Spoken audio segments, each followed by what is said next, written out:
Hi, my name is Belgica and I am an actress, and today I want to talk about briefly of how I balance my 9-to-5 job with my acting, because I right now do have a 9-to-5 job, and I am going to tell you guys what I did when I interviewed with them, if I was honest with them, and then all of the different acting related things that I do and how I make sure that I'm keeping track of and completing all of the self-tapes that my agency sends me. But before we get started, I do want to share with you guys a new Facebook group that I'm a part of that I think a lot of you guys would enjoy, because it is called Actors Leveling Up, and essentially it's a group of a bunch of actors. This Facebook group was created by Timothy, which we did a commercial together a few years ago and then became social media friends, and Ayelet, and they actually interviewed me because right now they are interviewing different members of the groups just to show each other what we are doing and see if, you know, we can benefit from each other, as far as like if somebody else wants to make a YouTube channel and they want to ask me about how I made it, why I created it, how I'm monetizing, all of that. That's going to be in the interview. And as of filming this video, they actually already published that in the group, so you can go check it out. And they're going to be interviewing a bunch of people in the group, but the name is pretty self-explanatory, Actors Leveling Up. If you want to go check it out and see what it's about, it is a private group, so you'll just have to request to be added, but I definitely recommend you go take a look so that you can be more productive during these times. Okay, so now to my 9-to-5. So first off, how I got it and why I chose this job. It is a sales job, and it's a very customer service heavy job. And when I was first looking into a full-time job, because I just wanted more income and I wanted healthcare and benefits, I was just really craving that at the time. I looked around and thought, okay, I need something that is very interactive, because I am such a social person. I get so much happiness just from human interaction.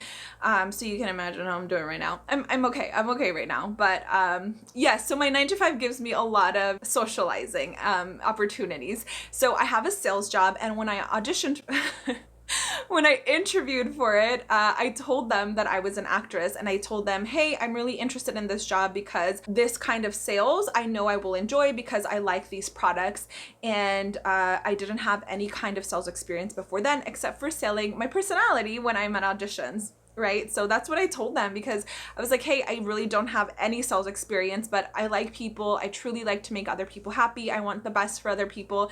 And I think I would do well in this, because I'm a hard worker and I can definitely learn, you know, whatever kind of paperwork we have to do.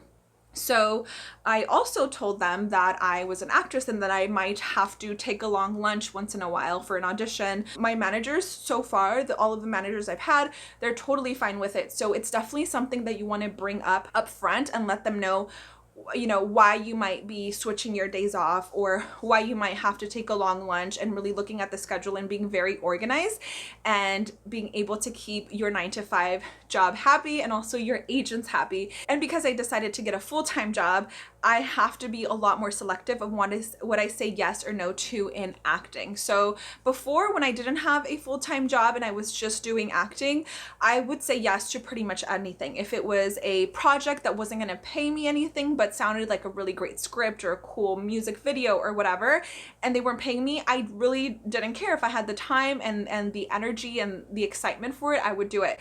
And I still do some of those things, but now I'm a lot more selective, and I have to organize it with my 9-to-5 job. Where before I was like, okay, I'm not doing anything else, might as well go do this and get some money and some acting, and maybe I'll meet, you know, some other actors, whatever. Because I have this job, I really have to be selective of the things that I say yes and no to in acting. And because I've been doing acting for a while, I'm no longer scared of saying no to great opportunities, as far as that opportunity making more opportunities in the future. Which, if you're a new actor, you really do want to say yes to as much as possible, so you can gain that experience, get that real content and your resume, you know, get all of that stuff ready. But for me right now, I have a 9-to-5 job, so I have to be very selective. And I often get emails in the middle of the day or right before I head to work that my agency is requesting a self-tape audition. Usually for a self-tape audition, I have around 24 to 48 hours to memorize the monologue or the scene or whatever,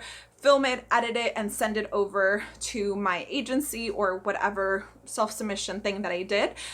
So I will remind myself on my phone as soon as I get an email that's requesting me a self-tape audition.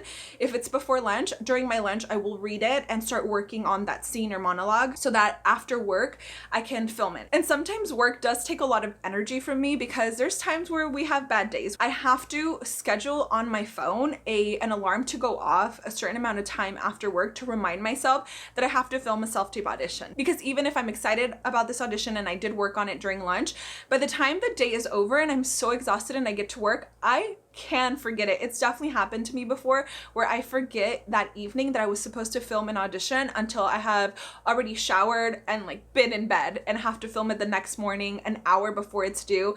And that is not fun because it's just not a good way to do auditions in a hurry. So whenever I get a request, I definitely encourage you to do this too, is put an alarm. So if you get off of work at 5 and you know you get home at 6, then maybe allow yourself a little bit of time to rest, go over the script, eat dinner, maybe film from 8 to 9 or however long it will take you to film that audition.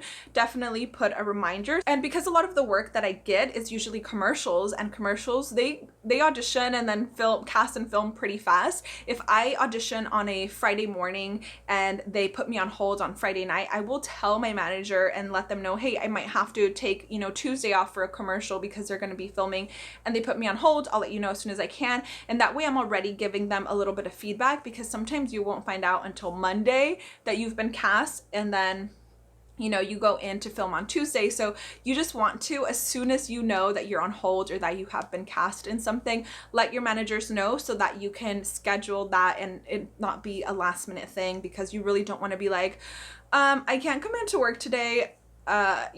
So aside from that day job and how I balance it and, get permission to do these things and make sure that I'm still auditioning and all of that, before work, during lunch, after work, if I ever get an email notification that there's a new casting call that I can submit to, then I do that.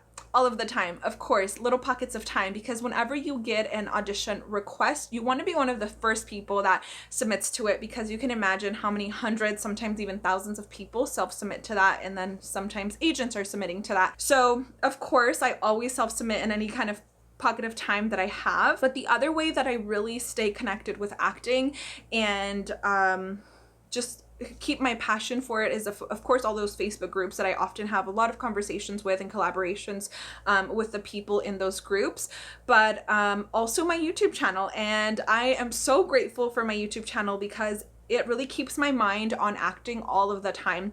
Whenever I am reading a new book, that's something else that I do on my time off, in the evenings, weekends, is that I am often reading books relating to acting, voiceover, different acting techniques, creativity, and that also usually makes it onto my YouTube channel. I have a few videos on different books about acting and monologue books, but my channel, it started off as just like a random thing that I wanted to do and that I've been wanting to do since YouTube basically was a thing. But in 2017, I finally was like, okay, this is a good creative outlet. I'll be able to perform in a way.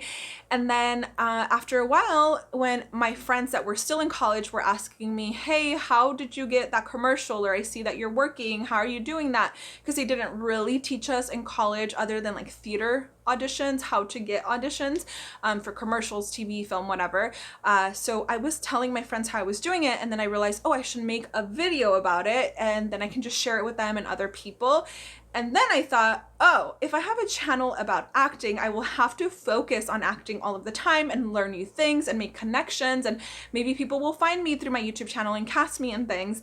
And so that's when I decided to just make it about acting. And now that my channel is just about acting and I post 3 times a week, my channel forces me to, and I enjoy it, to keep my mind on acting and think about what next videos can I do? What else can I learn? Maybe I should perform a monologue and put it on there and tell people my process, whatever. So yeah, I have so many video ideas and I'm just really excited to have this outlet. And this is for sure, my channel is one of the biggest reasons why I'm still acting, because I am able to keep my head, my head in the game. Because if I was only doing my day job and, not really able to audition more than like once a week, self-tape auditions or whatever or go to like a gig or two, most of the time I would just be kind of like, oh, what else can I do? Like I can read books, whatever. But for some reason, having an audience on YouTube and having friends on Facebook that are actors and creatives, it just puts you in a creative mindset, and it just really excites me and keeps me focused. And really, I have diversified the way that I see my career as an actress. I'm not only thinking now about, you know, being in a TV show one day and a recurring role in a TV show or having a successful film or whatever. Now it's about, you know, meeting other creatives that are local to the Bay Area, to LA, to wherever I can be, making videos, making connections online. I mean, now because of the virus, a lot of us are meeting online and creating friends online, which I think is really cool. Of course, I would love to meet those people in person one day, but just staying creative and engaged in whatever way that you can, whether it's writing. For me, it's making these videos and inspiring my friends who are really fun and creative to also make videos, or, you know, just stay creative. So basically what I'm trying to get at with this is that I want you to find something that will keep you inspired and will keep your head in the game and keep you creating. So that's pretty much what I'm doing right now. It's not too crazy as far as like a rigid schedule. I really just have the drive to make videos, to keep auditioning, to always improve my headshots, my resume. And right now, because I am not doing that much work, I am wanting to make my own reel. And I've talked about this a few times, but I'm hoping to do a whole video series on creating my own reel at home, choosing different monologues. But for now, that's it. I will update you guys once that changes, if it changes. And thank you so much for watching. At the end of every video, I feature another channel. This is today's feature. If you would like to be featured on my next video, make sure you're subscribed, like this video, and leave me a comment.